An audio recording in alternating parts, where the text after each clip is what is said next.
Show for you all. Let me just actually plug in the microphone so you can all hear better. But exciting show tonight because we've got a lot to talk about. Huge Ford news and actually shocking news from Toyota. Old shocking news from Toyota that's now kind of vibrating through the auto industry. So before we start, just want to wish you all, you just say Prost. We just had a fantastic steak dinner with sausages and salad. So I hope everyone is having a fantastic family day. So tonight, what are we talking about? It's big, folks. Ford is going to have some huge changes coming to the lineup. Major changes coming to the lineup announced by really the CEO. We're going to have a little bit of issues that are going to cause possibly some major problems for some Ford workers because we've got EV production delays. This is going to bring all sorts of, well, I think better options, better powertrains, and more time and attention put into the models that are gasoline powered and hybrid powered. So we're going to talk about that tonight. We're going to be talking about what Toyota decided way back when, what they modified recently, and really the whole EV market altogether. It looks like Ford is steering away, not quite before they're going hard on the EV, in the EV direction. That's where a lot of their time and attention was going. But we're going to have some good news. If you like your Ford Mavericks, if you like your Ford Rangers, your Ford Bronco, your Ford F-150, your Lincolns, whether it's a Nautilus or an Aviator, Ford Explorer, great news on models coming up at Ford Broncos with some changes. So there's going to be more time and attention spent to the already existing models and some really cool variations coming to those models because thankfully they'll be spending or maybe losing less money on the whole electric project. So let's jump right in. We've got our little background here, maybe some potential changes that could come down the road. This is wishful thinking on my part. We'll talk about some concrete changes tonight. But you've got a Bronco up there with a bed. You've got the Toyota Tacoma back there following, a Ford Ranger in the back. Maybe, who knows, a hardtop, more SUV version in between the Bronco and the Ranger, the Ford Everest, like they have in other markets that we seem to want quite a bit as well. So let's talk about this, folks. Let's get right in tonight. Like I said, we're going to be talking about some changes that could be coming to the Ford Bronco because, well, sales are trailing behind both the Jeep Wrangler and the Toyota 4Runner. So that's going to be bringing some nice changes. You've got so we'll be talking about Bronco sales and what those lowered sales, considerably lower than what they were last year, what kind of changes that could bring. Talk about a $25,000 EV SUV, escape-sized EV, but that EV projects in general at Ford are going to be slowed down. So before we get into all this, talking about, the Lincoln, we've got Marie there. A little technical problem here, so we'll put that on pause and actually get started in with the content. So let's just jump right in. Give me just a moment as we put the pedal to the metal right here on Johnny's Car Care and Reviews. Before starting up, please give us a like, give us a subscribe, share this information with people that might benefit from a little bit more Ford information in their life. We'll be talking about the Ford F-150 and Ford Explorer, how they're officially delayed. So lots to talk about tonight, lots to get into. Try to get this all in and done within an hour. But let's start with talking about Toyota. So let's get right into the episode 1. Welcome to the show, folks. Tonight we're talking about Toyota and their decision to focus much more on hybrid vehicles than on EVs. Actually, if you go back 4 or 5 years, Toyota wasn't having any of this EV talk. They've been working for over 5 years on a hydrogen cell. So either having pure hydrogen vehicles or gas and hydrogen, sort of like a hybrid, but hydrogen and gas. Toyota has been avoiding the EV. The previous Toyota CEO did not believe in EVs. Now he's gone, so there was a change with the CEO. But of course, manufacturers move slowly. So if you change CEOs and a new CEO has a new vision, it takes about 5 years to actually go into to have those changes go into production and to be seen in the model lines. And really often we're talking about plans when we're in like the original planning phase to actually having models on the road that people can buy in decent quantity. We're often talking about 10 years. And remember, the first 6 months at Toyota of any new product launch, you have very low numbers. They scale up production to ensure quality. When they're not having a scandal and getting caught for faking airbags and sending vehicles out for tests with different airbags than what they actually deliver to clients. So when they're not cheating crash tests, when they're not having emissions scandals because they're cheating the emissions test, Toyota actually does work. I know there's been a lot of talk about that on the internet recently, but Toyota does a lot of work to take actually quite a long time before making any changes, and then they work on those changes for an extremely long time, and then they very slowly scale up production at factory. What's the result? The result is very different than this right here, the Bronco. Now the Broncos tried to scale production up really quickly. Well, before that, you can say they went from planning and building on a small teams, teams of 5 to 10 people in one huge room with different, you could say pods, different teams of 5 to 10 people in one big room so information could go back and forth really quickly. They got the Bronco up and running really quickly. They scaled up production, some feel, and obviously because there's so much demand, slowly. Had there not been extreme demand, well then the Bronco would have, had, a decent scale up time. But Toyota takes their time scaling up. They also can shut down a factory for quite a long time before they start producing on scale these vehicles. So they really work at and spend a lot of time and money tooling up the factory. As a result, Toyota has a fantastic reputation when it comes to reliability. And you can see on this chart what happened. Toyota did not focus on producing all sorts of EVs. Right now, they only have one full EV, and that's mostly more the result of the new CEO who came in saying, I know the last CEO was, he didn't say anti-EV, but the reality is that, yes, the previous CEO at Toyota was pretty much anti-EV, a non-believer, didn't feel that it was, price-wise, and let's not get into it, but a lot of us feel that EVs aren't the wonderful environmental solution that they're being presented as.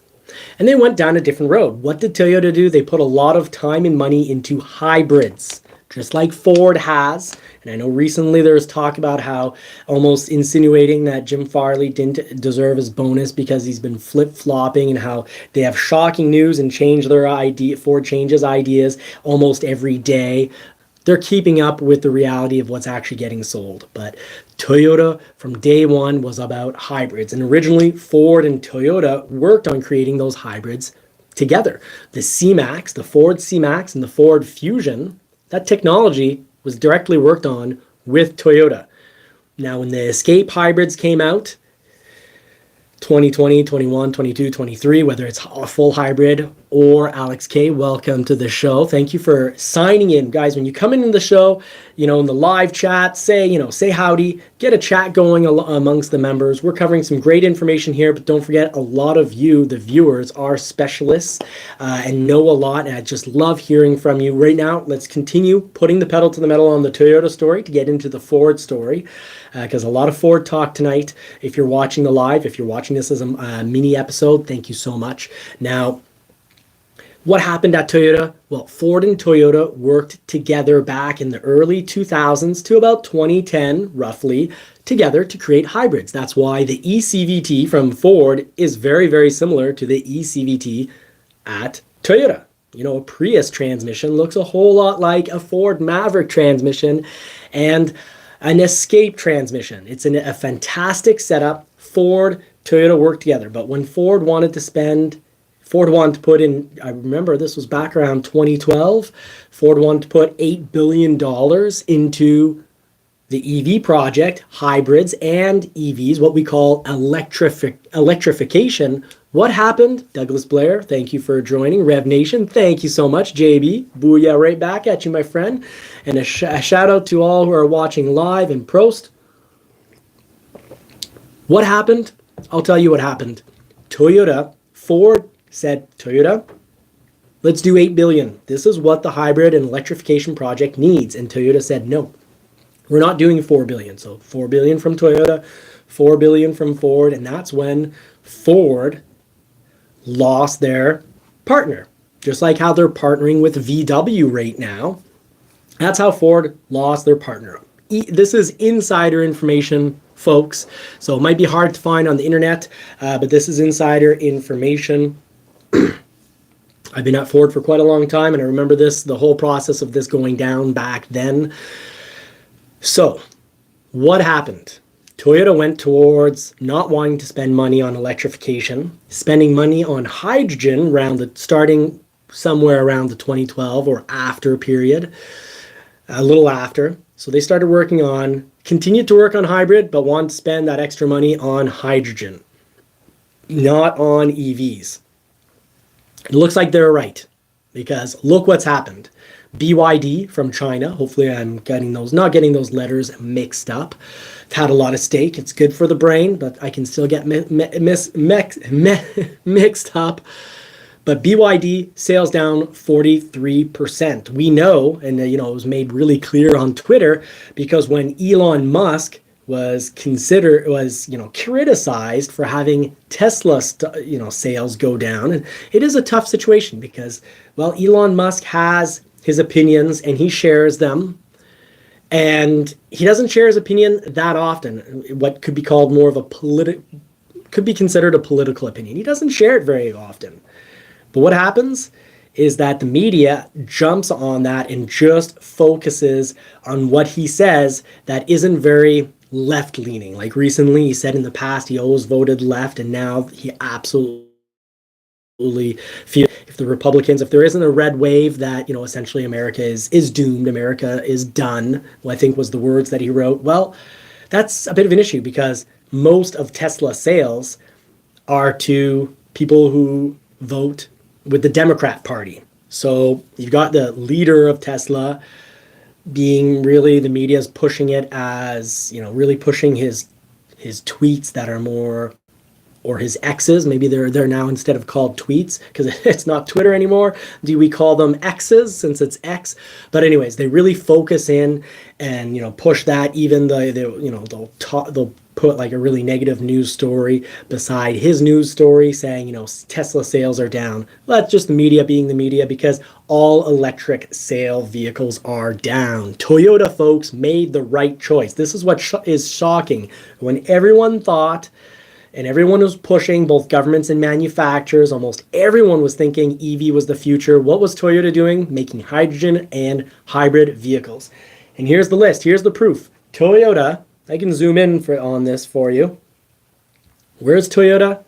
36 days of inventory, folks. They're having trouble keeping vehicles in the yard. Why? Because people really like hybrid vehicles, whether it's a plug-in hybrid or a traditional hybrid. And what do I mean by that? Well, a traditional hybrid or an HEV is, well, a hybrid that you don't have, it's very low thought process, low effort. Hybrid, we'll say low effort. So HEV, it's the hybrid, it's the electrification of a regular vehicle, but via a small battery that does not need to be plugged in. It's what I call the traditional hybrids, the ones that came out first. So these are non-plug-in vehicles. And when you let go of the accelerator, you've got the electric motor creating energy, slowing the vehicle down, creating energy. For the batteries are generally between 1 and 3 kilowatts wherever you go from manufacturer to manufacturer. An F-150 has a 1.1 kilowatt, an Escape has a 1.1 kilowatt, and Toyota, Honda, Kia, Hyundai, Chevrolet, all their hybrids, generally you'll always see you're going to have a battery that's less than 5 kilowatts. Often they're 1 or 2 kilowatts. So, picture something that's, kind of like a square block. It's a little bit it's sort of the equivalent of having 2 or 3 12-volt batteries in size, roughly. And yes, I know 12-volt batteries vary in sizes between, your Honda Civic 12-volt battery or your big V8 truck battery. But beyond that, just try to picture something that's about 2 feet by 2 feet and, about, 4 to 8, max 8 inches high. So they don't take up a lot of space. Anyone can handle these because there's nothing to do. Low maintenance, low trouble. So Toyota also is very successful with their plugins. Like Ford, sales for the Escapes have dramatically increased because of the hybrid. Even more the plug-in hybrid Escape is very popular. Even though it's a front-wheel drive only, it's still very popular in cold, snowy climates like I have here. It's a fantastic. Sales have gone way up on hybrids at Ford.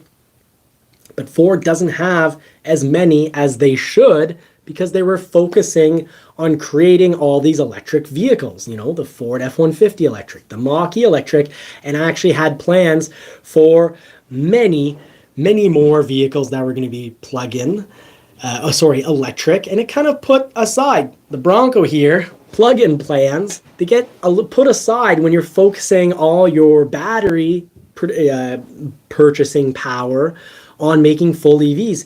And I've said it in episodes before, isn't it wild? And Toyota CEO talked about this as well. And it's not an exact quote from the Toyota CEO, but he did mention, I think it was a leaked internal document, he was saying that for one EV vehicle, you could produce X numbers, so many, tens and tens of hybrid vehicles or tens of plug-in vehicles. And you think, let's do the math here. A Ford F-150 big battery, extended range battery, 131 kilowatts, 91 kilowatts on the Mach-E. Well, 131 kilowatt battery, when you look at a regular hybrid like on the F-150, saving you about 40% fuel in town, that's a 1.1 kilowatt. You just, by making an electric F-150, what's happened? You could have made over 100 regular hybrids and still have a vehicle that's saving 50% fuel in town. Why did Ford not go down this road? Because of governments. Toyota, I guess, didn't feel like they were going to get bullied as much by governments, but they also sell a ton of Corollas. What does this have to do with anything, folks? Well, it's the government not just forcing companies, threat of devastation, doom and gloom. The governments were threatening to destroy and bankrupt companies if they don't come up with a 50 mile per gallon fleet average. That means all your vehicle sales combined together have to average out to 50 miles per gallon, or you owe billions of dollars in fines to the government, or you have to give billions of dollars, about half as much, but still, look at Dodge and Ram almost going out of business because they're giving billions of dollars a year to Tesla, which allows Tesla to make more money and lower the price on their electric vehicles, making it sort of this swirling of a toilet. And if you're not at the top of the electrification game, Ford's number 2, Tesla's number 1 in the Americas. But if you're Dodge, you're just swirling down that toilet because every year you get lower and lower, close to being sucked out and pushed out into the city sewer system by the government because you don't have 50 miles per gallon. So it really changes what companies want to do. Toyota sells a lot of Corollas. They sell a lot of Priuses. So I guess they figured maybe they'd wait it out, see if things change at the political level, and didn't go down the EV route. Their BZYX4, whatever the worst automobile name that I can recollect. Now, in the comments section, please let us know. Rev Nation, you're in the house. You've got a fantastic YouTube channel. You're a knowledgeable individual. And everyone, please let me know if you can think of a worse name for Toyota's electrified vehicle. What I've been getting as more localized commentary is that people are not impressed with the recharging time. People are not impressed by the range. It's not as advertised. People are pretty disappointed. But Toyota only has one electric vehicle, which I would consider a bit of a flop. And yes, CAFE laws were ridiculous, and we'll see what happens, whether What happens. Happy birthday. Outsider Reviews, people, check that channel out. He's a veteran and a fantastic individual. Doug Blair, thank you so much for being in the show and dropping comments. Really appreciate it, folks. So what's going down? This is slowly leading us to some amazing Ford information that you're all going to love, I promise. But Toyota has focused on hybrids, and I think they made the right choice. And what did I cover this? Maybe 5-6 months ago, I covered about, BMW's thoughts, CEO's thoughts on full electric vehicles. Porsche, what their thoughts were on full electric vehicles, that they wanted to have synthetic fuel, and how the governments weren't allowing synthetic fuels that were actually essentially have the potential to create vehicles that truly are clean, because if the fuel's clean and you don't have this initial devastating environmental impact of producing the battery, and then if we don't recycle them and reuse them properly at the end, a devastating impact which could ruin thousands of acres of land and then poison water systems. If we don't take care of those batteries properly, we are going to ruin our water system. We're going to make land uninhabitable, unplantable. We will essentially lay waste to our planet if we don't dispose of batteries properly. Here's the question. Do you think we're wise enough, smart enough, and responsible enough? Do we have self-responsibility enough to deal with those batteries? Or will CEOs do what they're paid bonuses to do? And that's find the lowest cost solution to make the greatest profit for themselves, for their businesses, and for the stockholders. Will they do what they are paid and created to do, or will they have some sort of moral superiority and say, no, I will lose my job because in ensuring that I make 20%, my profit margin at the end of the year is 20 or 30% less because I spend a fortune disposing of those batteries properly. Well, what have we done with plastic, folks? Ford's being very responsible when it comes to reusing, recycling plastic, but it's pretty darn rare. Ford, congratulations to you. Pros to Ford, pros to the people that are here. Thank you for being a subscriber, and a special thank you to the members that keep this channel on the air. So that's the Toyota story that we have for tonight. Toyota is really focusing on hybrids. So you're going to see a lot of cool stuff from Toyota. You're going to see more Toyota products become hybrid because they have no choice. You either have to have some very high volume sales in full electric to offset the lower fleet average of, getting to your 50 miles per gallon.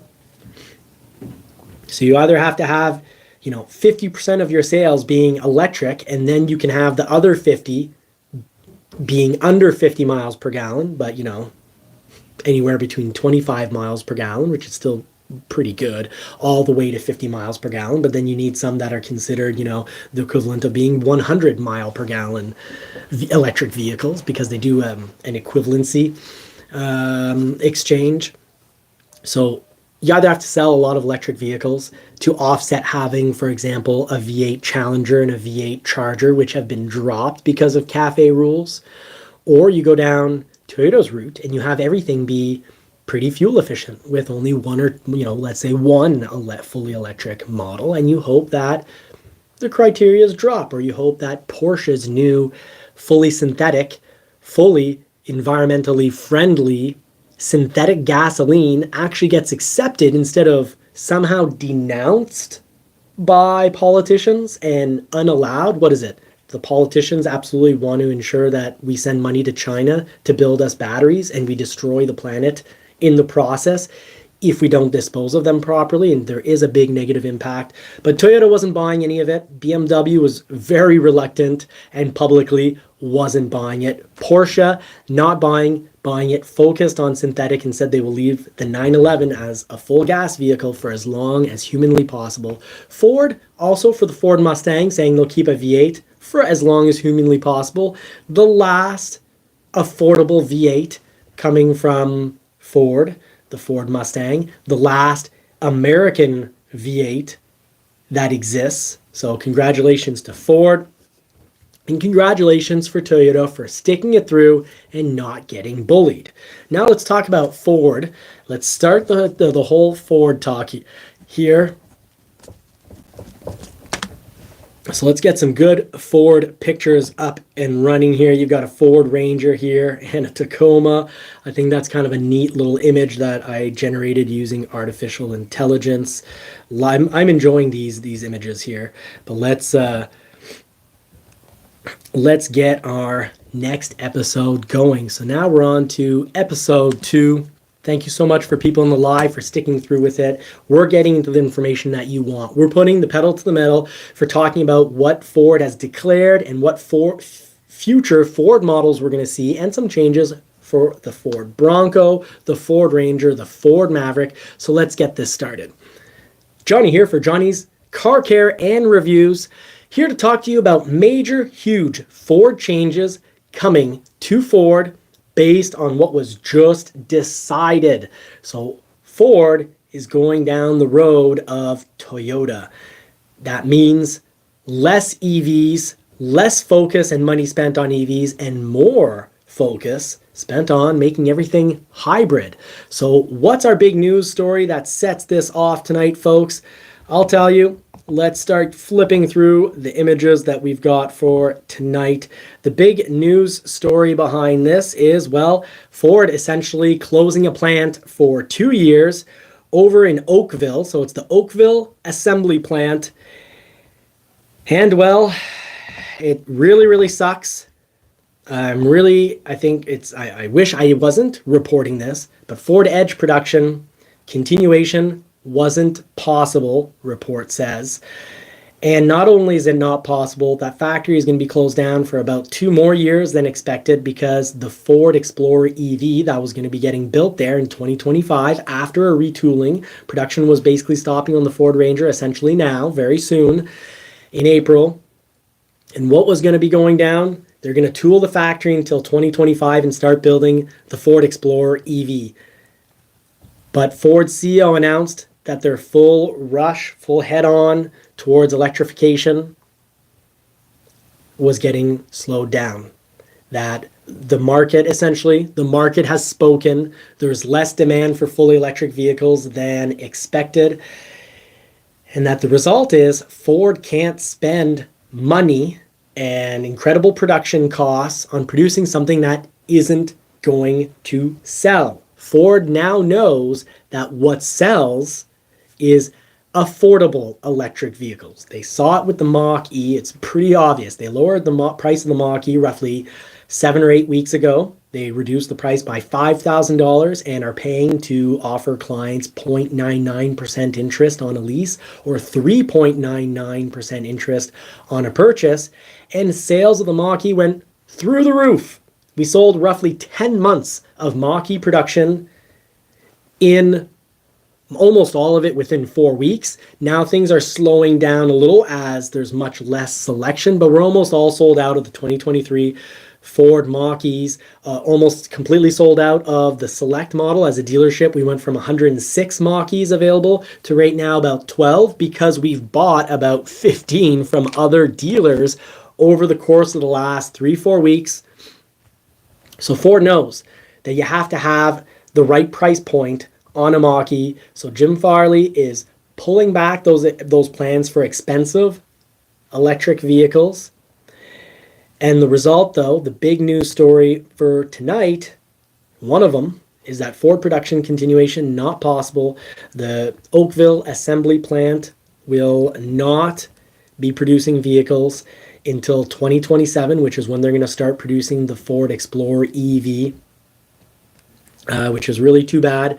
So this goes back to the fall of 2022, where the Ford and the Canadian Union Unifor reached a new contract agreement that stipulated that they'd be making an electric vehicle. Turned out is going to be the Ford Explorer EV. Instead of, currently they make the Ford Edge, which has been unbelievably reliable, one of Ford's best products, and the Lincoln Nautilus. Both have been very top-notch. Nautilus production has moved to China,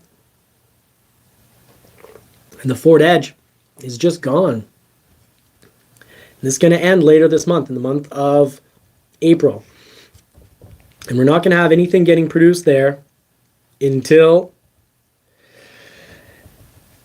sometime in 2027. So this is really unfortunate. Now, why is this? And this, if you're watching this as a live, you'll know we talked about this in episode 1 about CAFE rules. Now, manufacturers have to play it safe. They live and die by government decisions. So are they going to directly attack the governments and turn people against them and get people upset with their own governments? No. They often need their assistance for, building new factories, having these major mega projects, whether it's a new factory in Canada or Blue Oval City in the United States. Governments help out. They pitch in because, creating 11,000 jobs is a pretty big deal for governments. Remember,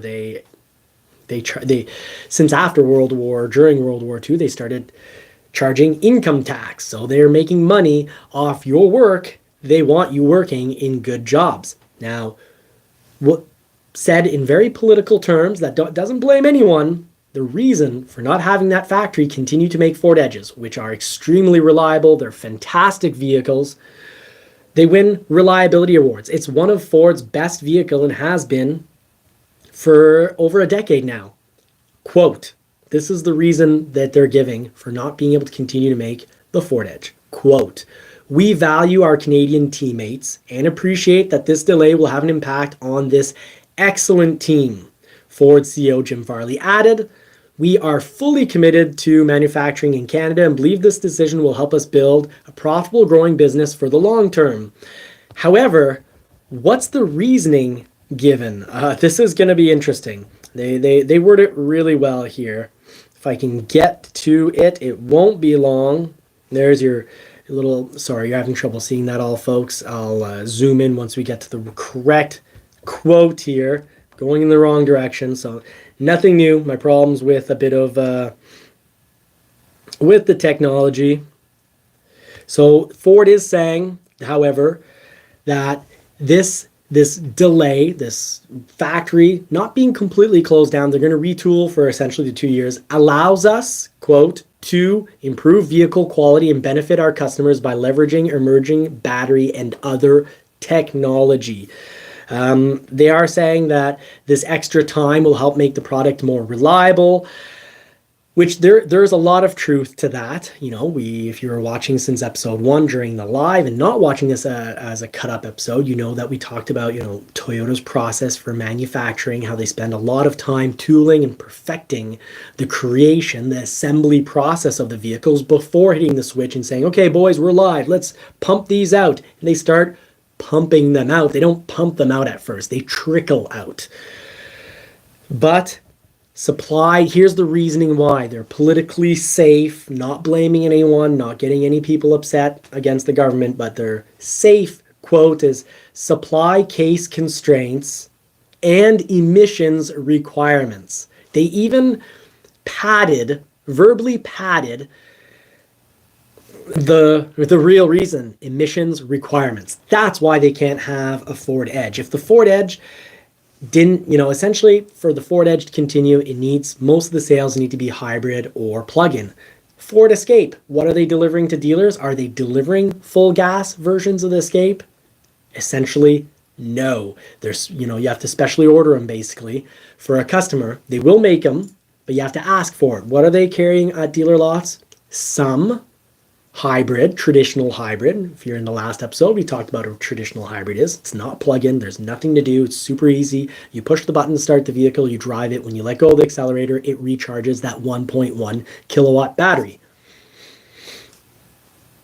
Now, a plug-in, though, often has a 12 to 20 kilowatt battery. On the Ford Wrangler, it's about an 18 kilowatt battery. On the Toyota RAV4, 18 kilowatt battery, 14.4 kilowatt battery on the front wheel drive Ford Escape. Even in my cold climate, they're selling really, really well. And sales for hybrids at Ford, way up at Toyota as well. Electric sales way down everywhere. BYD down 43 or 48%. Tesla, down. There's no longer any growth over at Tesla.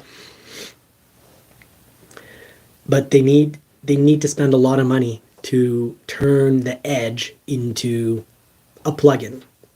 And then if they spend that money, they need to make money back on their investment. And the factory in Oakville wouldn't be ready to, if they're making plug-in escapes, they're not going to be in a position to also be making the new Ford Explorer EV. So the Ford Explorer EV project is not dead, but instead of being in 2025 that it comes out, it's going to come out in 2027. They're going to retool the factory, get it better, but a lot of people are going to pay.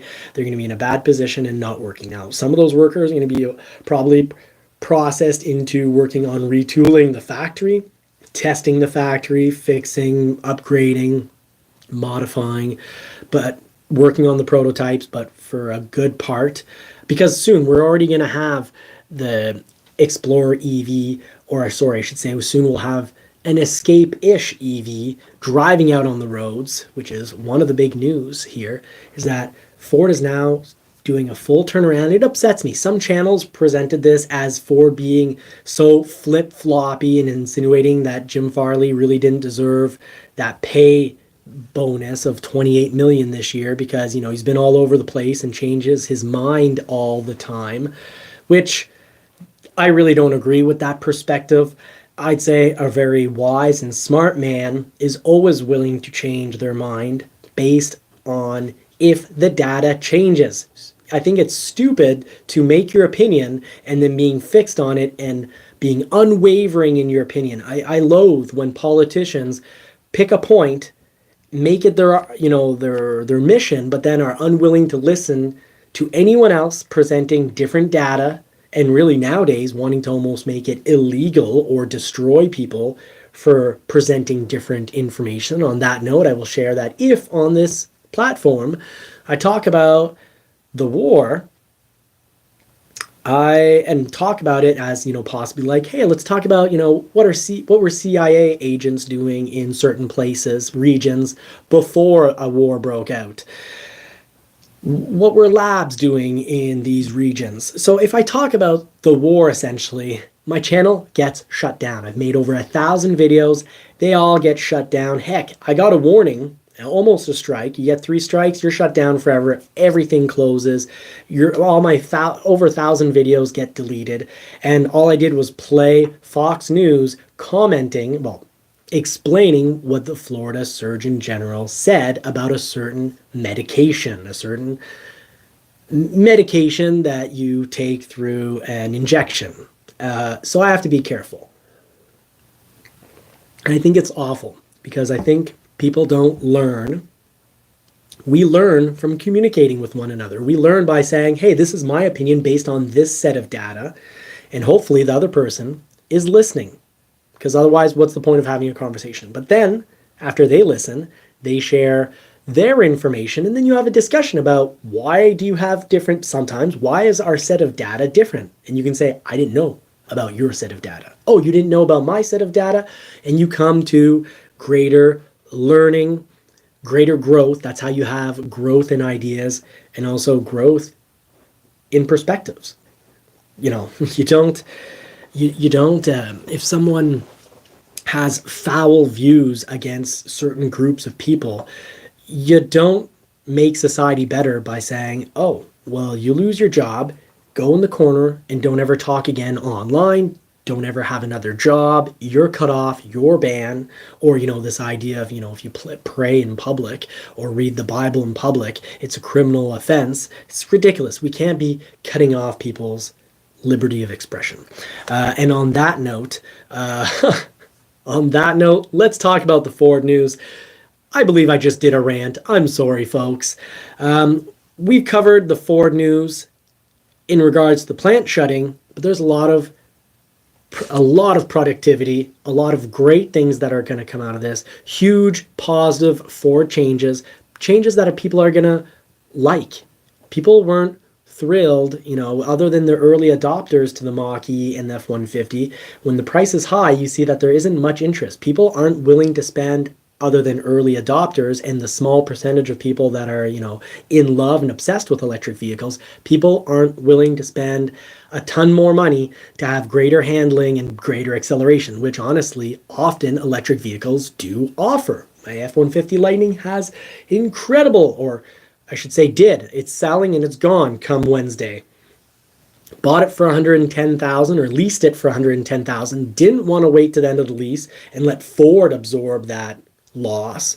Sold it for roughly $76,800. Well, sold it exactly for $76,800. So losing a lot of money. What is that, like $44,000?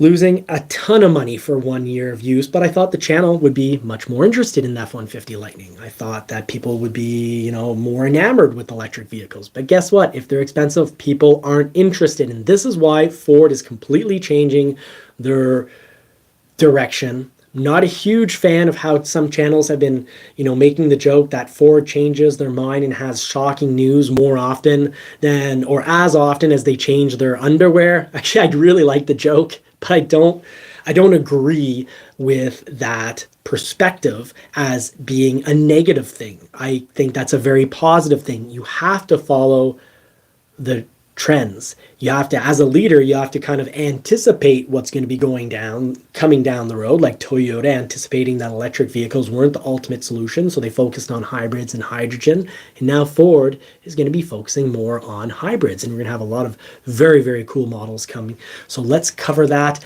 Stick with us for the live, folks. We're jumping into that conversation right now for episode 3 of this episode. Now, I'm sorry in between, if you're watching the live, in between episodes, gotta get to the right articles, the right news stories. I don't want to forget or miss anything. I really appreciate you all. You're very forgiving community. So as we switch stories here, let's get into episode 3.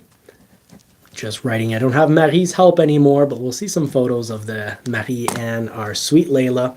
So let's get into this, episode 3. Welcome, folks, to Johnny's Car Care and Reviews. Thank you so much for watching this show. We're going to be talking about the Ford F-150 and Ford Explorer, how the EV versions of those are officially delayed, and then we're going to get into talking into what positive benefits we're going to get out of this. So yes, the Ford F-150 and Ford Explorer EV have officially been delayed. And I know there's already an F-150 that's fully electric, but I mean Gen 2, which CEO Jim Farley at Ford has said will be so different. Essentially, he said it'd be monumentally major changes to the current F-150 Lightning, to such a point that they're talking about dropping the Lightning name. They want people to know, essentially, when they bring out Gen 2 EV F-150, it's going to be, wow, look at all these major changes. They're talking about much better, more interactive technologies on the inside. I think the styling is going to change a ton. It's going to have to, because they're changing the complete platform. Right now, it costs a good amount of money to take an F-150 platform and stick batteries to it.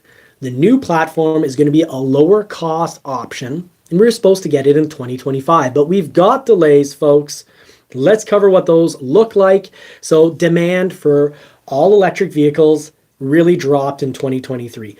BYD for Q1 of 2024 saw it was a 43% sales decrease over at, there's no longer any sales growth from Tesla, which doesn't help that Elon Musk, as much as I agree with a lot of what he says, but when he tweets, the rare small little tweet, the media jumps in on that because they don't like him. The media is very, very left-leaning and going along with the current agenda.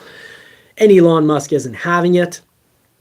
And when he makes a tweet, the media explodes it out. And guess what? Most Tesla buyers, almost all of them, consider themselves Democrats. So not helping himself out there, but still making a good quality that has gotten better over a good quality product that's gotten better over the years. He's also dropped off for the moment their plans for having a very low cost Tesla. So what's going down over at Ford though? Well, Ford CEO is playing it a little safer. You could say much safer with those tweets and with the quotes. But they have just recently, if you're watching live, you know that they've slowed down the plans to make an Explorer EV at the Oakville, Canadian assembly plant by 2 years. So what do we have here? Well, you've got the F-150 also being pushed back. What it will come is actually the launch in 2026 of an Escape-like SUV with a starting price of roughly 25,000 US dollars, because Ford has seen that, you look at 2023, beginning of 2023, the Mach-E was much more expensive and was not, the premium extended range battery was not selling well at all. They dropped the price by roughly 10,000. Not many sales, a little more, but still pretty horrible.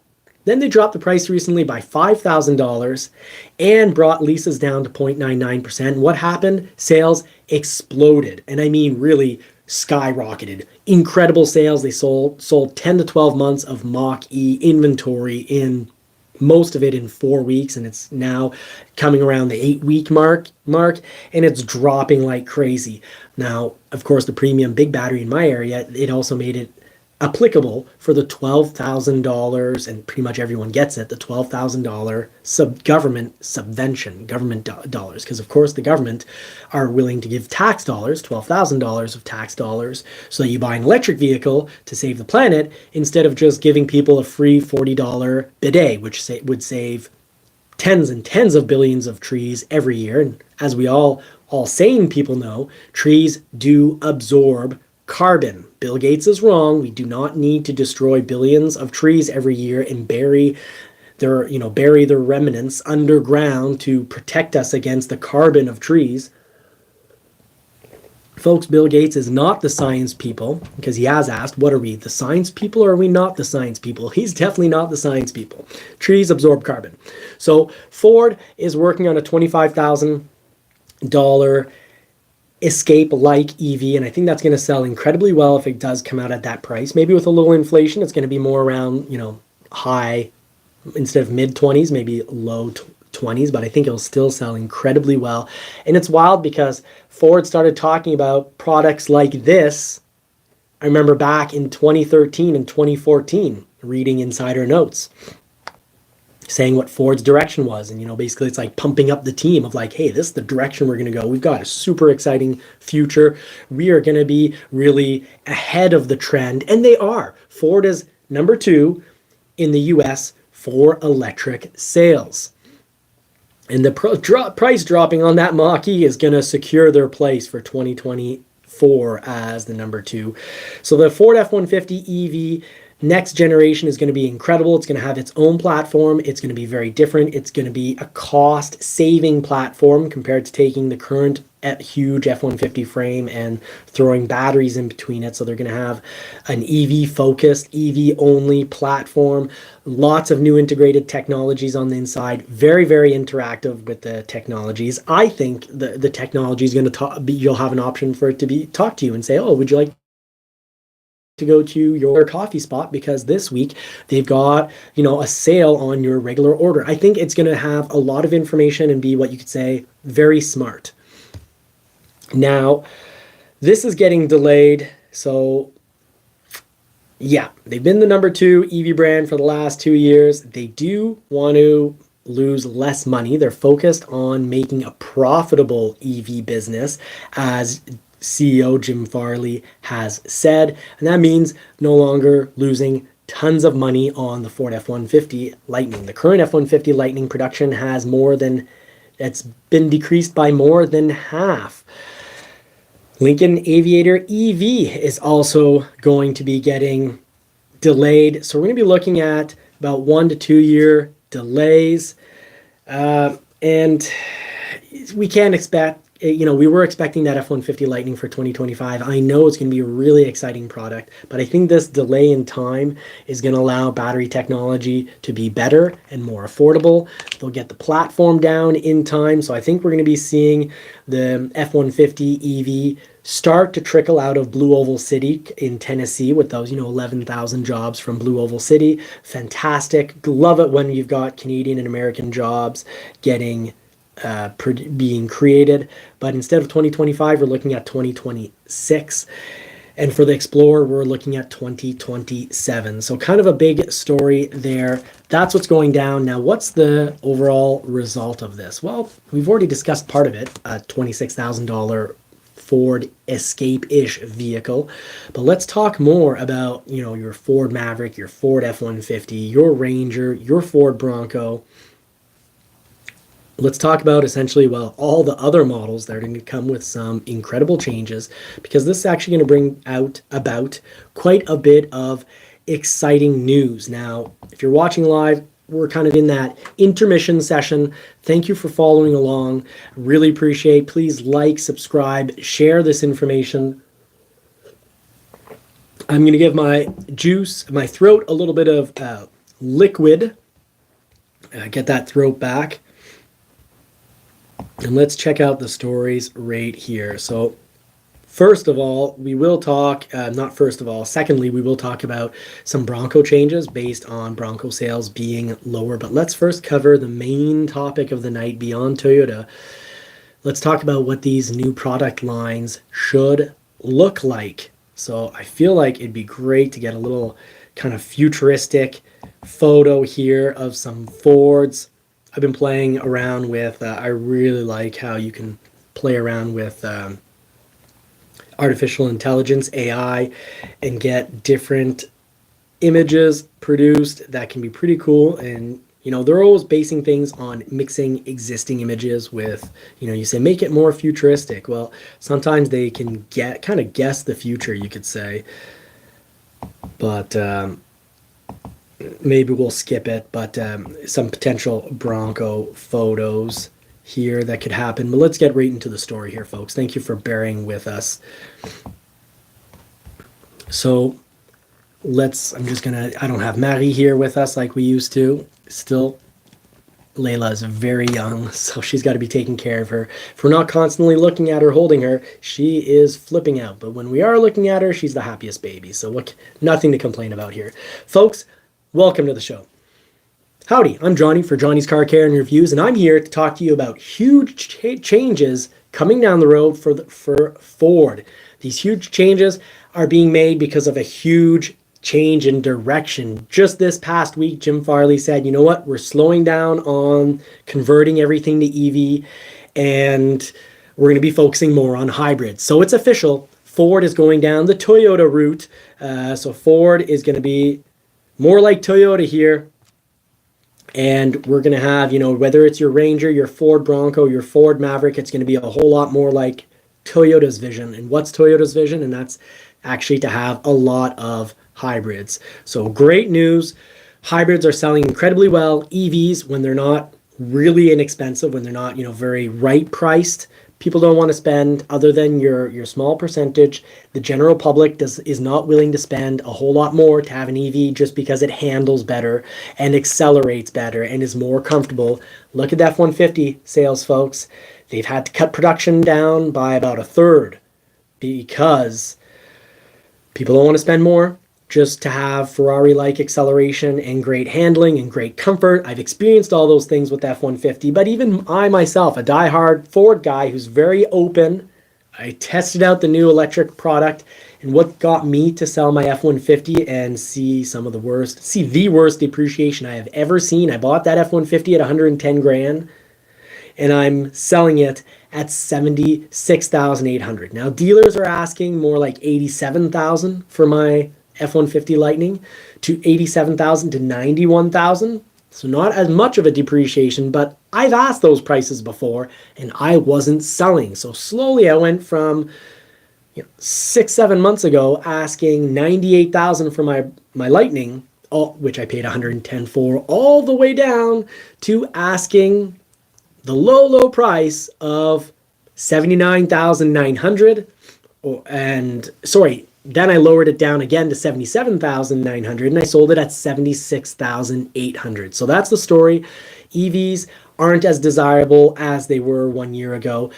2 years ago, they're the segment of vehicle that depreciated the least. When I ordered, it seemed like a very safe thing. I thought that I'd have very low cost of ownership, and I have extremely high, brain-blowing,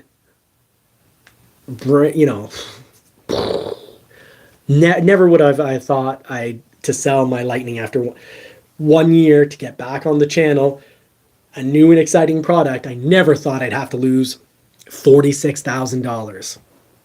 So Ford, being a smart company, having I think a smart CEO, a wise CEO, you've got to, when you go down a planned route, but new data comes in that contradicts or doesn't fit in with the data that had you originally create the decision, like originally Ford F-150 Lightning, they're like, oh, well, we're going to make, I think it was, then they publicly said from all the demand, they had like, what, 250,000 orders come in. They're like, oh, we're going to double production. More orders came in. Oh, we're going to again double planned production. Oh, I think they ended up saying 3 times they're going to double production. Well, now they've cut it way back. Not as robust as they thought. But what is this going to do? It's going to bring us great plug-in vehicles. The Ford Ranger, the 2.3 liter, is already plug-in over in Europe. Our chances here in Canada, US, and Mexico have skyrocketed in getting a plug-in Ranger. Why? Because Ford has to. CAFE rules, regulations right now make it that you need to be soon at 50 miles per gallon across your overall fleet. So if you still want to sell that V8 F-150, if you still want to sell, 800,000 F-150s in either EcoBoost, 2.7 liter twin turbo V6 or a 3.5 liter twin turbo V6, making an average of more around 12 liters per 100 kilometers, or a hybrid version making roughly 10.5 liters per 100 kilometers. Those are all way under 50 miles per gallon. If you still want to sell 800,000 of them per year and make a good profit, you need to sell a lot of either full electric vehicles, which aren't selling these days, or Toyota had the right recipe, a whole lot of hybrids. So very cool, folks. We're almost guaranteed now to get a 2.3 liter plug-in Ford Ranger. And guess what? You've got the same powertrain over in the Bronco. Whew, that's a little too fast, folks. So sorry for that. We're almost certain to get this beautiful beast. Oh, is that a Wild Track green Bronco? It's mine, but with a hard top. Thank you, Ford, for pushing. I know I made the right color choice. Let us know in the comments, what was your Ford Bronco color choice? And if you don't have one yet, what would you dream of having as a color on your Ford Bronco? I love yellow, cyber orange they called it, but it was school bus yellow, folks. I wish they wouldn't have gotten rid of it. Hopefully they bring it back.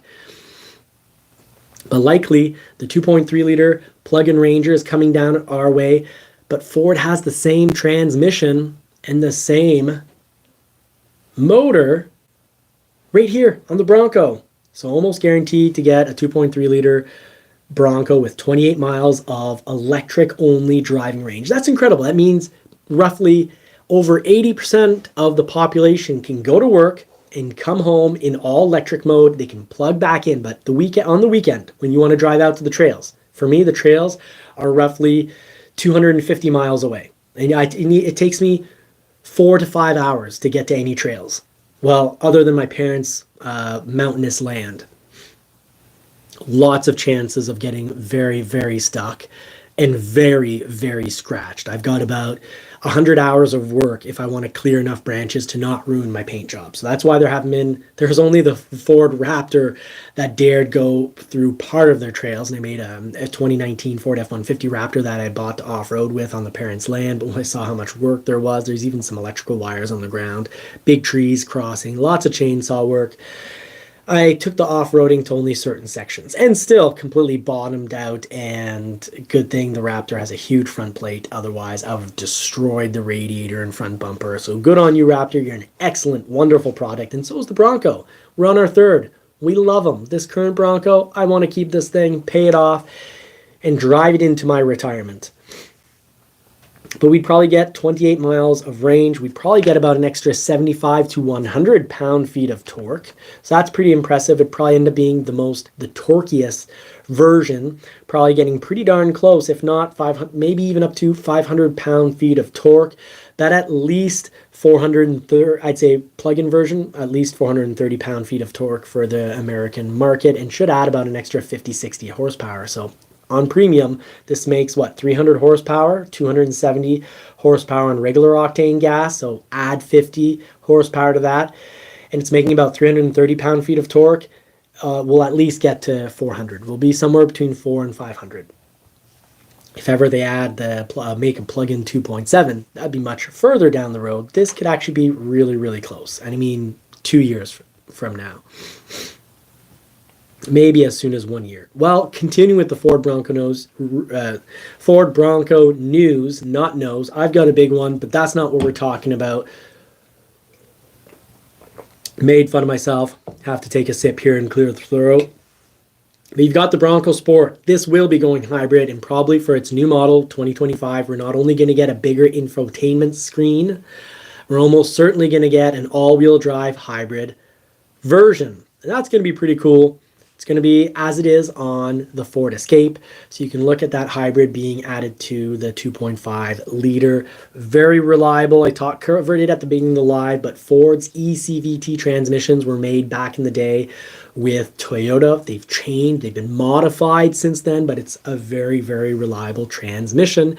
We're going to see that in the Ford Maverick. We're going to see it in the Ford Escapes. People are going to love, over the 10, 20 year time period, they're going to love their eCVT transmission. This isn't a little, rubber belt driven, unreliable, dangerously unreliable version like many manufacturers have produced. So Bronco Sport will have a 2.5 liter Atkinson cycle 4-cylinder hybrid drivetrain. That's going to be happening.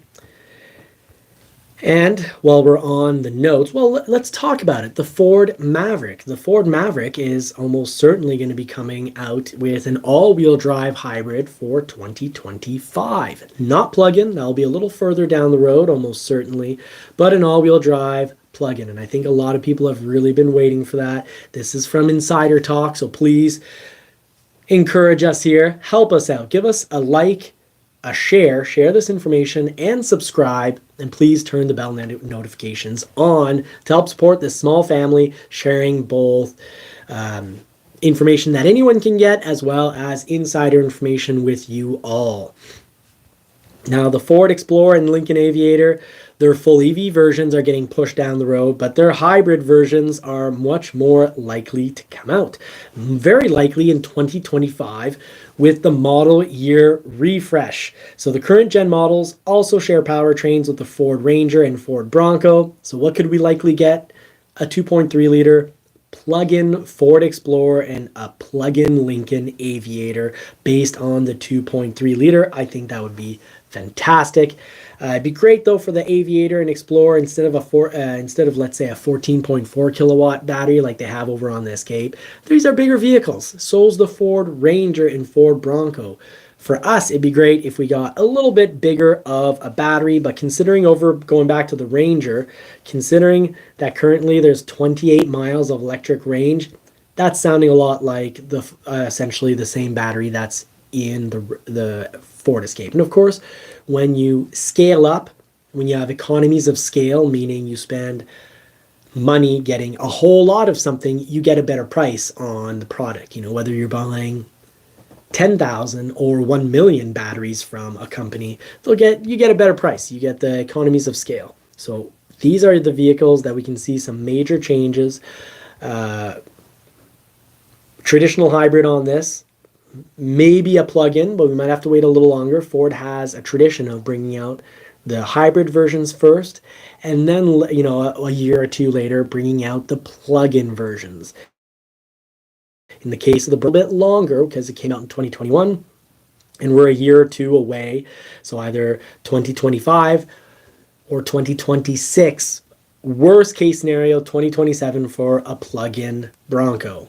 I know there's the major refresh could be as late as 2023, meaning yes, I'll say I could be completely wrong. My educated speculation could be completely wrong, and we could end up only getting a plug-in Bronco come 2030, but that's risking having to pay out fines. If we're going to be producing and selling far less fully electric Lightnings and less Mach-E's, unless they take the big hit and continue to lose tons of money on them, they need to sell a lot of these plugins. And I think plugins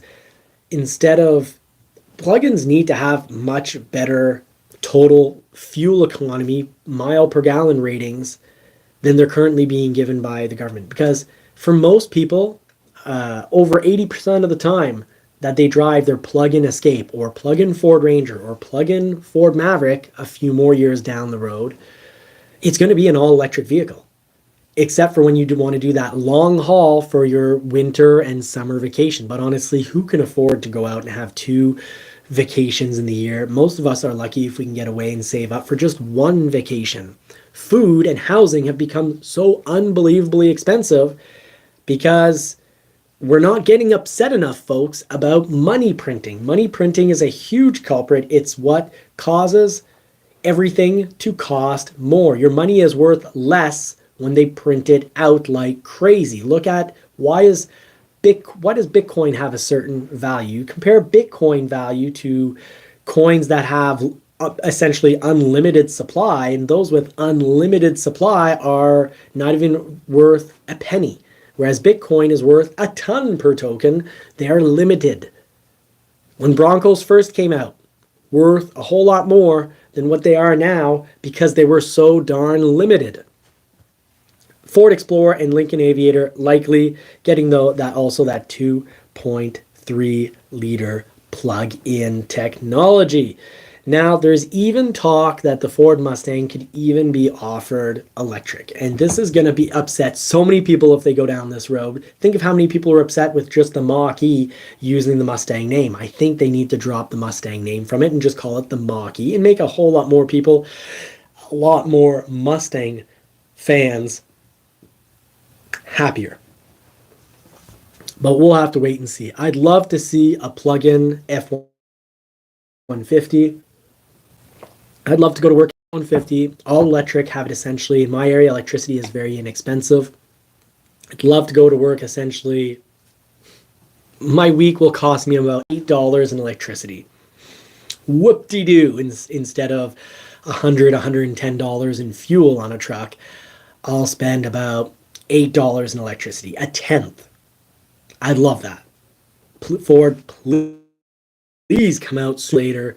Yeah, push even back another year. Instead of 2026 for Gen 2 Lightning technology, focus on bringing us a plug-in in F-150. That will be awesome. So we're wrapping up this episode. Thank you so much for watching, folks. Don't forget to like, subscribe, and share this information with anyone that either doesn't like Ford. Maybe this is going to change their opinion on Ford. Or if they're Ford fans, this is need to know Ford information. I'm one of your Ford guys, Tim over at Long MacArthur Ford. Fantastic channel that should definitely be one of your Ford guys as well. Thank you for watching, folks. Now, if you're watching the live, stay tuned because we've got more information coming out. We're going to be talking about some changes to the Ford Bronco coming and why those changes are going to happen. They're actually going to happen because of, kind of really bad sales. So, they're not doomed. The Ford Bronco isn't going to go away from really bad sales, but there will be changes coming to the Ford Bronco. So if you're in the live, stay tuned. If you're watching this as a mini episode, stay tuned because probably within a day or two, you'll have this information. Thank you so much, folks. Let's get into the next episode. Johnny here for Johnny's Car Care and Reviews, and I'm here to talk to you about the Ford Bronco. The Ford Bronco has had some less than good news. It's actually had some pretty bad sales. Ford Bronco isn't doomed. It's not going to get canceled for having bad sales, but they've really dropped. The sales on Ford Broncos have tanked. Part of that is they're probably carrying a bit of bad energy because of dealers throughout COVID asking way over MSRP, but you still have brands like Toyota, which in general on many other models in certain regions are still asking, they're not asking over MSRP, they just have forced equipment that costs quite a bit, forced special waxings or forced special nitro in the tires. So Ford Bronco sales are way down, and this will bring about some changes. So let's look at this. Ford Bronco sales trail. They're trailing the Ford, the Jeep Wrangler and the Toyota 4Runner. The Toyota 4Runner is a fantastic, reliable, great-looking vehicle that still takes way too much fuel because it's old tech. Toyota is very slow at changing things. Often, because they take a long time to change things, things end up getting a little bit boring and, déjà vu. Whereas Ford changes things up quite a bit quicker, produce things really much quicker. The Bronco was, went from planning, developing, prototype to production in an incredibly quick amount of time based on a new formula of kind of having different teams of 5 to 10 people in a huge room, and multitude of teams all working in the same room, information going back and forth and everywhere really quickly so you can get a vehicle produced, planned and produced very quickly. It also brings certain problems. We've had soft top and hard top problems. We had valve issues at the beginning, and under roughly 100, right around or under 100 engines blew up. That that was part of Ford being provided, paying for parts, and some of these valves weren't made properly. But yeah, the sales are down. It hasn't been all great news about the Bronco. We've had some on our lot that are as much as 6 months old, sitting there not selling, not just because they're soft top 4-cylinder. We have some 6-cylinder. The 2.7 liter V6 twin turbo, folks, is an incredible engine, and y'all need to consider it. If you want incredible torque, 415 pound-feet of torque, roughly 335 horsepower, it's an incredible engine. And the 2.3 liter, catch my video, test driving, a manual 2-door hardtop, Big Ben Sasquatch, 2.3 liter 4-cylinder. That thing had sound, that thing had power, and I was extremely impressed. That wasn't your 4-cylinder from Toyota. That was a very fun 4-cylinder, but Ford makes an amazing 6-cylinder. But still, the 4Runner, Toyota 4Runner and Jeep Wrangler, which has a very boring 6-cylinder, not shy to say it, I am a little biased. I'm wearing a Bronco shirt. I own a Bronco, but I say things as they are. Like, I love the Lexus IS300 F Sport. I love the sound. I love the comfort, I love the interior, I love the exterior styling, but it has a slow motor. The motor is boring. I say it as it is. The good, the bad. I've talked about Bronco hard top issues, soft top issues. I covered when there were engines that were blowing up, and I was saying, look, this so far could be the end of the world, but so far is not the end of the world. Let's look at the data, keep an eye on the data. I talked about the dealer markups, but I think the Ford Bronco has picked up a bit of bad rap. It's, it's also for some people being known as unattainable, and some people still think there's a huge wait. You can't get your hands on a Bronco right away, which you can if you call around. You might end up having to get one a few hundred miles away, but you will get your beautiful Ford Bronco. There's even Raptors available new in my area. So what's happened? Well, the Jeep Wrangler sales from Q1 2023 to Q1 2024 actually went up by almost a whopping 1%. What did Jeep have to do for that? Jeep Wrangler had to come out with some major price cuts. And if they want to keep this up, they're going to have to do more price cuts. But in Q1 2023, they sold 37,971 units. Now for Q1 2024, they're up to 38,308 units. They've got 40% of the market for 2024 Q1, and in 2023 Q1 they had 41%.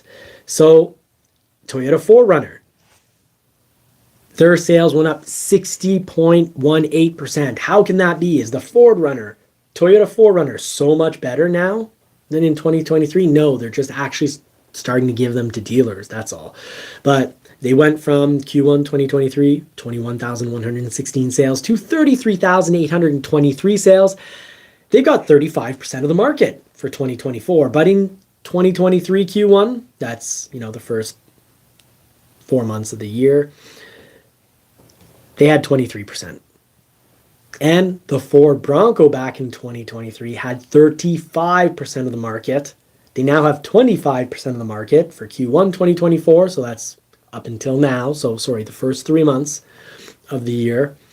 In Q1 2023, they had sold 32,430 units, now 24,066 units. They're more available, but that's going to change. It's because all the early adopters have gotten their Ford Broncos, which was not the case back in January 2023. So let me explain to you why Broncos are selling less now for Q1. Simply put, Q1 started with no rebate on the Ford Bronco and like 9% interest. So a lot of people said, Not for me, Ford. Not for me. Even if they found one, two, or at my dealership, like 6 or 7 Broncos available, I had people interested in the Ford Bronco wanting to buy one now. But when you calculate it out, the monthly was very expensive because of 9% interest and no rebate. Now, a 2023 can have as low interest as $399 with a $3,000 rebate. A 2024 has 4.99% interest. So thousands and thousands of dollars saved compared to what they were back in November, December 2023 or January, February 2024. So huge price decreases. And if Ford doesn't get them sold, if Ford doesn't get these Broncos sold, you know what you can expect? More price decreases. So as months progress, your 2023s will go down in price, and they're going to continue to either lower the price on the 2024 or lower the interest rate. That I can promise you, folks. I'm not seeing with the new promotion, I'm not seeing people rush back in for the Bronco. So they have to do more price decreases. And how has Jeep Wrangler kept their hold on sales? They came out with a new model. Of course, that always helps with sales. Come out with the new model, new style, finally have an appropriate touchscreen that's more, not 2014 or 2015 technology and size for your touchscreen, but coming out with a whole new, pretty impressive touchscreen really helps sales. New models always do, new styling. Jeep's done a very good job with the new styling. But the Ford Bronco is going to have to come out with more changes and lower prices. So that's the huge news when it comes to the Ford Bronco. Lower prices and changes are coming, my friends. If you're into the Ford Bronco and you like doing stuff like this, but you can't afford it yet, good news for you. You're going to be doing it soon because you will be able to afford it pretty darn soon. Jeep Wrangler has always had and continues to have, has not always had. For a while, they had the worst soft tops that broke after only like 4 or 5 years. But recently, their tops are actually pretty awesome. Body painted. So what's Ford going to do? Ford's probably going to come out at least on the Raptor at first. And maybe if it, they can produce them well. Try it out in small numbers where you can take a little longer to produce the vehicle. And then we'll see if it comes to other models like the Wild Track and the Badlands, maybe more the expensive models first, or will it be just an expensive option? Because currently, if you wanted a color-matched hard top for your Bronco, you're going to spend like $5,000 US. So what's great is the Ford Bronco Raptor may offer painted roof as an option. I think that makes sense. Test it out in small numbers. Ford's good at listening to customer feedback. I was watching a show. I love Car Edge. I think Ray and Zach are incredible for giving out great data. They're very entertaining. I really like them. They're so likable. But Ray said that Ford comes out with shocking news and essentially changes their mind almost as often as he changes his underwear. He changes his underwear every day. He let us know. That's good. I'm very happy. I found the joke quite funny. I was laughing pretty hard, but then I was like, hey, they're making this sound like a really negative thing. No, it's often very positive. Ford listened to customers. We weren't happy about these Raptor fenders not being painted. What did they do? They painted them.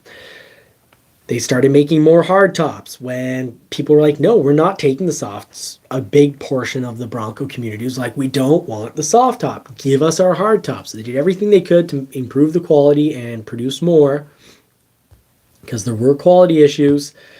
So they're just like, hey, solution, take a soft top. And a whole lot of people were like, nope, give me my Bronco with a hard top. Otherwise, maybe I'll go get a Jeep.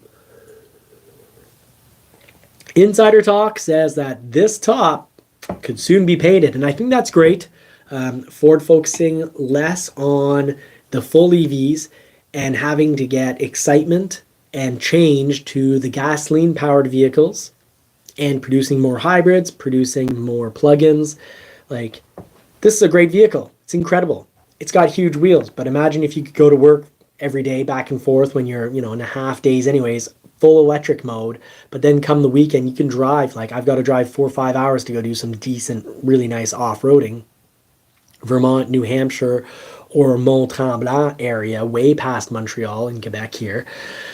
I'd love to save all that fuel during the week and then have the long haul capability, convenience of not a full electric vehicle, obviously. I don't want to drive my F-150 Lightning that's now pretty much officially sold. It's leaving out Friday. But I want these plugins. But I also would love a painted roof. And the Jeep Wrangler actually makes a painted roof that then the middle is electric, and there's your soft top. So they've got all the solutions, because this is a little cumbersome to remove. You know, you take your first section off, super easy, but then your second section, if you bring it with you, you've got to lose the second row. Or you leave it at home in the garage, but then if it starts raining, you can put back your first section, but then you're getting wet. Oh, but then maybe you have a baby carriage in stroller in the back and can't have the first section. So maybe everyone just gets really, really wet. So we obviously, maybe I'm a little biased. I love my soft top. The new ones seem heavier, better insulated. I've done videos talking about hard top, so catch the Ford Bronco hard top versus soft top videos. We talk about noise, we talk about sound deadening, we talk about driving in extreme cold temperatures, and you'd be surprised. I've got incredibly surprising soft top info that goes against common conceptions that are wrong. Check out our video. For this video, please like, subscribe, share. If you really want to help out this small family business, become a member. That helps financially keep us on the air, you could say. And thank you so much to our current members. You have kept us on the air. Thank you very much. But of course, just subscribing and sharing this information helps a great deal. So we're going to be getting and painted not white like the Heritage, but painted the color of the actual Bronco. So the Raptor should get body colored top. And I know it's the most expensive vehicle. I know it's harder to get your hands on. I know they're expensive. So let's hope that production of this colored hard top goes well, that there aren't any snags. So I'm praying for the Webasto factory and all its workers to get this done right, so that maybe within a year or two after, we've got what I really want, and that's a hardtop Bronco with a painted roof. And down the road, what I really want is that electric sliding soft top in the middle. So I've got the best of both worlds. I got the best looking top with the soft top practicality. Until then, I'll be rocking out in the soft top. Now these Heritage models, a little harder to get, but they do have a painted white top, and not everyone likes the painted hard top. So let's hope there's a little bit of change for that, because yes, previously it was about $4,500 plus a $300 installation at a dealer to get a painted hard top. So Ford also, with these changes coming about, I don't think this means we're going to get a Bronco truck. I think it'd be cool, but Jeep Gladiator sales aren't the world's best. But I think we'll see a lot of hybrids when it comes to Ford Ranger, Ford Bronco. I've already announced that the Ford Maverick, insider information, it should, unless the plans really change, should be a non-plug-in, but just a traditional hybrid. So like your current front-wheel drive hybrid, but all-wheel drive for 2025. And then down the road, a plug-in. And that Ford is coming out with an Escape-like SUV. The prototype will be hitting the road soon. Probably this year in 2024, you'll have an Escape-like full EV for under $26,000, because Ford, guess what, realized that when they dropped their price, premium select extended range battery Mustang Mach-E at the beginning of 2023 to then basically now, is they've dropped the price by $15,000, and then you've got a $12,000 government after-tax rebate. So essentially they're $25,000 less than they were at the beginning of the year. They were not selling at the beginning of the year, and then boom, wow, sales, are sixfold better. Ford knows that to sell an electric vehicle, the price has got to be right. People have to say, hey, it's got to be at most the same price per month as my gasoline engine, but then have the advantage of saving me what I would normally spend in fuel, which that means it'll attract people who spend at least $200 a month in fuel and more. Now, I know some companies that have not shied away from buying an F-150 Lightning because they spend $1,000 in fuel in a month. So, if they're looking at a truck payment of $1,000 per month, and then if the electric truck payment is $600, but it saves them $1,000 in fuel, they're like, oh, I'm going to save $400. Great, worth the money. Unless it means every day their worker has to stop for 45 minutes and get paid to sit around while the truck charges, then they're like, no way, Jose, or no way, Johnny, and they don't buy. So that's the big news coming out of Ford. Those are your model changes, Ford Bronco changes. Folks, thank you so much for watching. I really appreciate your time and attention. Please like, share, and subscribe to the channel. It helps support this small family business. Now, talking about small family business, let's check that family out now. Marie here can't be with us because she is with Layla, who is been a complete gem, except for when she has a bit of pressure from her teeth coming in and her face goes red, and then she screams for every minute that she's not sleeping. And then I do everything I can to keep her happy. But that's what's going on. And what else do we have here? Sold the F-150 right here. Bought it for $110,000. Owned it. Bought it in February 2023. Selling it this week. Bought it at $110,000 and selling at $76,800. It's been a painful experience, folks. But that's the reality of electric vehicles. Now, we do have a new member of the pack, the Wolf Pack that we've got going on here. So that's Layla, the newest member of the pack. So please, when you like and subscribe and you hit that thumbs up button, that's who you're supporting here. You're feeding and dressing those poodles, and you've got the newest member of the pack there. She's getting fed and dressed no matter what.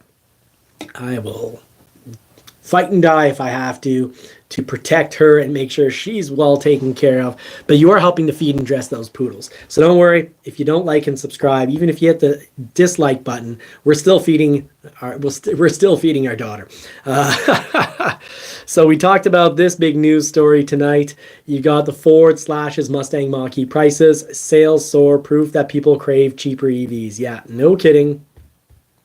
People don't want to be spending the prices that they were originally being required to spend at the beginning of 2023 on your Mach-E's, your Ford Lightnings, your Teslas, your BYD. BYD sales went down by 40% in Q1 2024.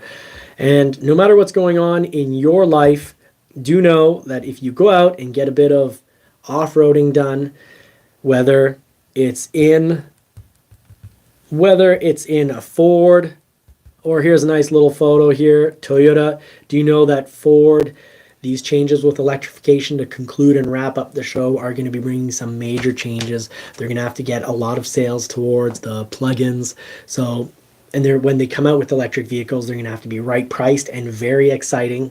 So expect lower prices, expect more exciting products.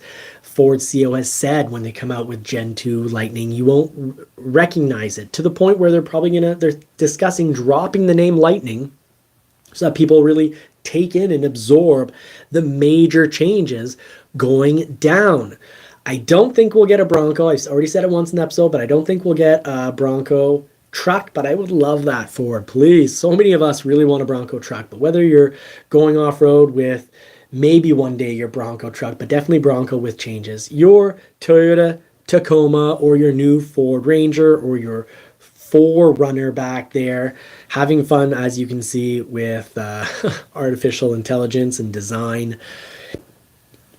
No matter what you're driving, take a break, have some fun time off, and beyond focusing on family and having adventures, what can you also do? Remember, according to Seneca, it's all in your head. You have the power to make things seem hard or easy or even amusing.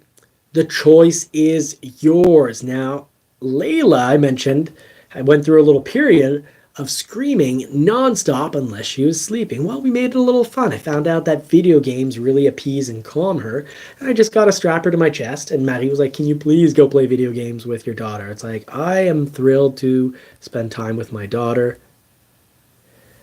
And that's still not coming in.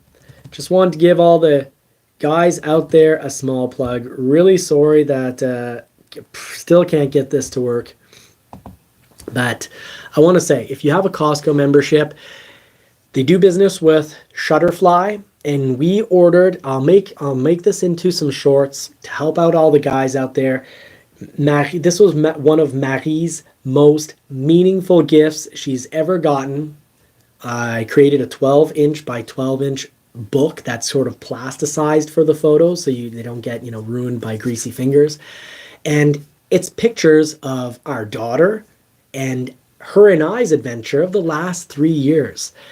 And it really touched her. She teared up. And then that was a video of a mug. It's a coffee mug. They can also make a coffee mug. And I printed out our Bronco adventures together with the family before Layla coming along. It's a reminder that we're going to have amazing and incredible adventures with, of course, you all. We'll bring you all along, but with Layla in the Bronco. So, folks, all this to say, keys to happiness, it's all in your head.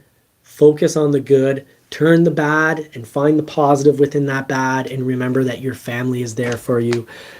Put in the time and effort to have quality family time, to spend time nurturing and taking care of them so that when you need it, they're there to nurture and take care of you. Investing time into your family is the best investment of all. God bless everyone. Take care. Thank you so much for watching. I really appreciate your help and support. And I know that I've blended in with the background, the background. So either next Sunday or the Sunday after, because I do lives every Sunday or every second Sunday now that we've got the family. So catch us.